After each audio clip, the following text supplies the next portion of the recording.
and it really kind of warmed me down a little bit, the excitement and the energy. And really it took a while to kind of come down off the high. It was really a cool experience. And to be in that locker room with those guys, and and I heard them, talking a couple of weeks ago when a group of them had done their interviews with you guys. They had talked about how tired they were of losing. So for them to win and to win in the fashion that they did, it was, I mean, it really was very gratifying as a coach to just to see the smiles on their faces. Because as I said, this is a group of young men that have gone through an awful lot the last few years.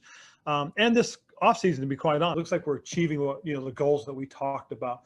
And the one thing that I've always talked about, and I've tried to make sure we all understand more so than anything else, is going forward, this is about building a sustainable winning culture. And the last few years have been tough. Believe me, I went through it in Carolina. I mean, those guys went through a tough time. Well, these guys have gone through a tough time. But when you start seeing some of the things that happen, like on the sideline, I didn't see anybody bickering. I didn't see anybody pointing fingers. I didn't see anybody getting after each other for no reason at all. So that kind of led me to believe, okay, they got it. They're understanding. And the nice thing is I started hearing them asking questions about, hey, how can we do this? Why is this going on? What can we change? Offensively, there's a lot of new bodies, a lot of new people, a lot of young faces at wide receiver, new faces at tight end and running back. You got a young quarterback. So we may have to win that way for a while, but don't count out the possibility of our offense catching fire and learning and understanding and growing into who we can become.